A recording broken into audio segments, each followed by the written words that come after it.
The Las Vegas Raiders have a mini bye week before their Week 11 game against the Dallas Cowboys. Moreover, this break comes at an ideal time considering their quarterback situation.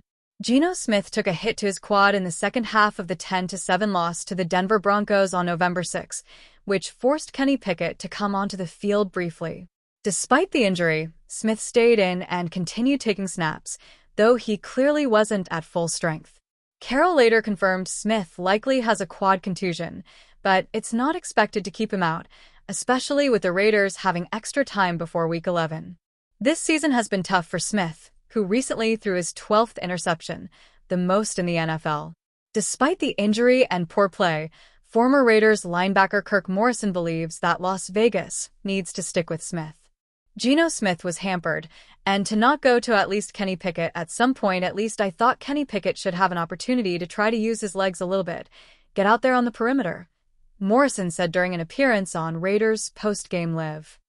I don't think bringing back Aiden O'Connell right away, coming off of a mini-bye. Geno's the quarterback.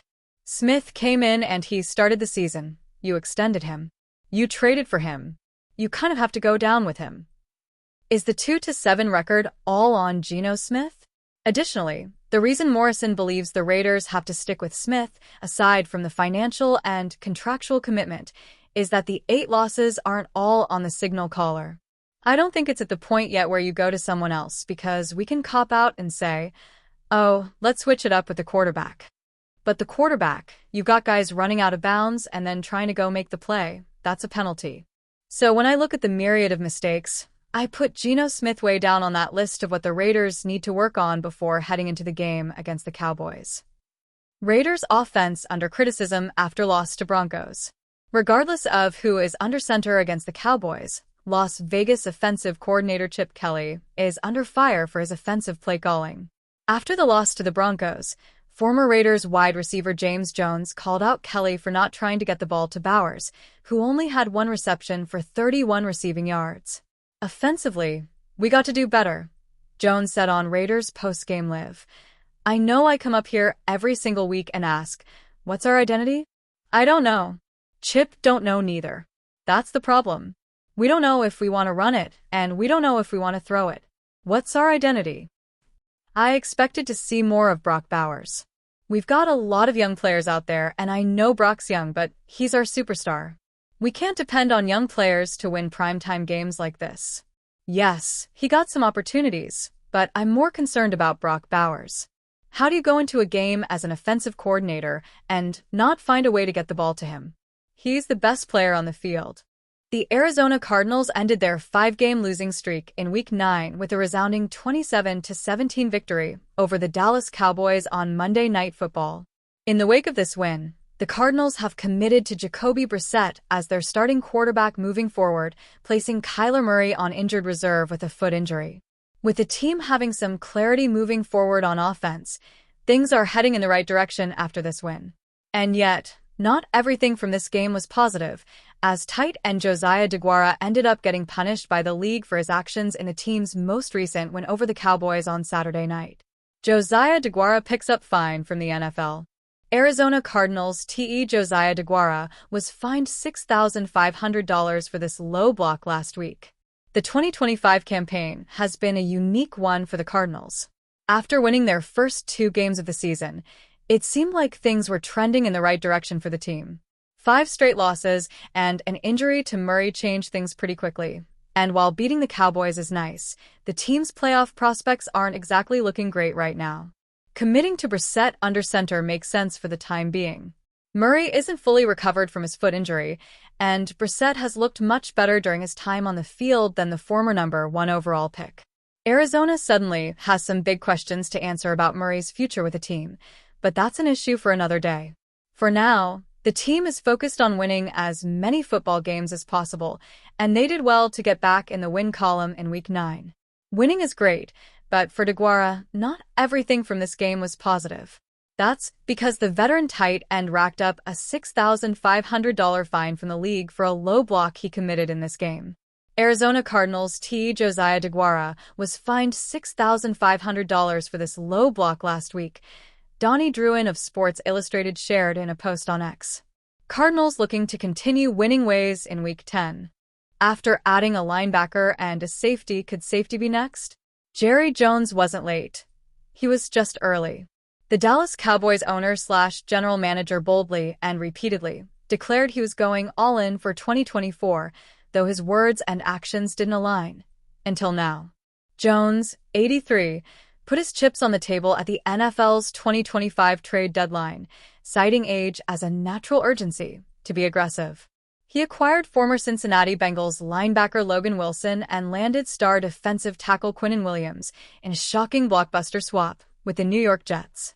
With that in mind, it certainly wouldn't be surprising to see the Cowboys make another move, especially with veteran safety Quandre Diggs suddenly becoming available. Quandre Diggs makes for ideal Cowboys target after getting waived by Titans. The Tennessee Titans have parted ways with Diggs, per an official team announcement. The phrasing supports follow-up reporting that he asked for and received his release, according to NFL Network's Ian Rappaport. Regardless of how or why it happened, Jones and the Cowboys shouldn't hesitate to pounce on the 11th-year pro. One man's trash is another's treasure. Diggs didn't necessarily fit the mold amid a youth movement in Tennessee, but that doesn't mean he can't help a hapless Cowboys stop unit.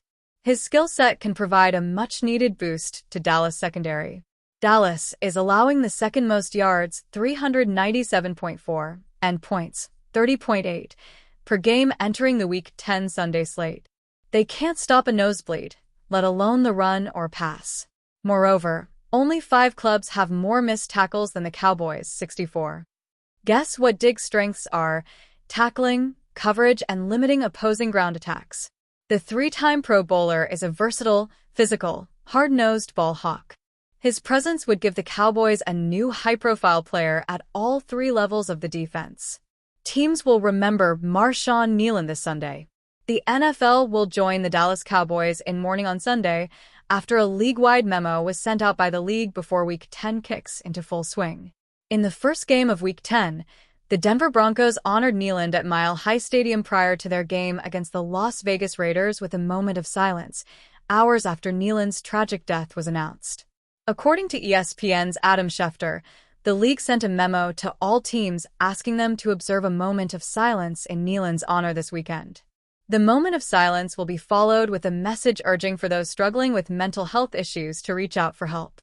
Still so much that has to be done even in a disappointing season.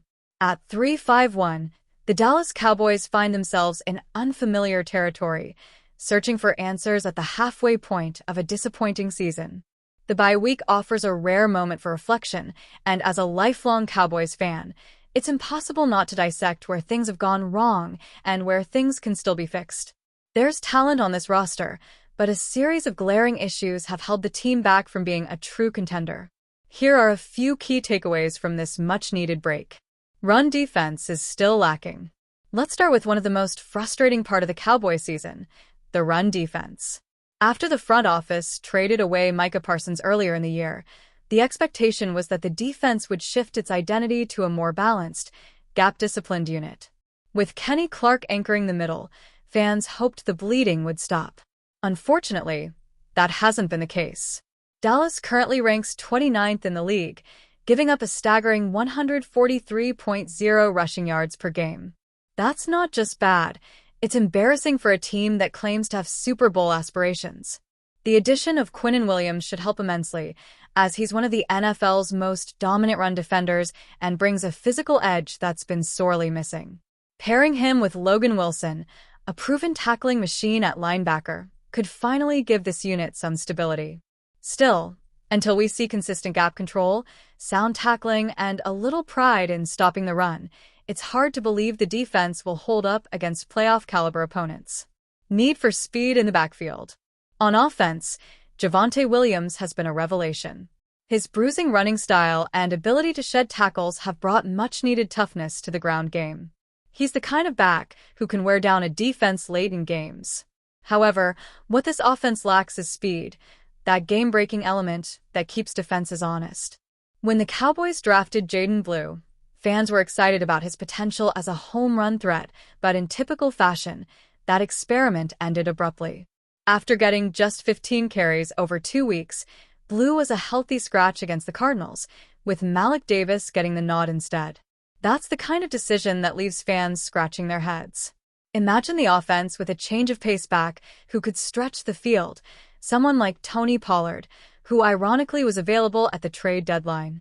Adding a back with burst would complement Williams perfectly and open up play-action opportunities for Dak Prescott. Without that speed element, this offense continues to feel predictable and one-dimensional in the rushing attack.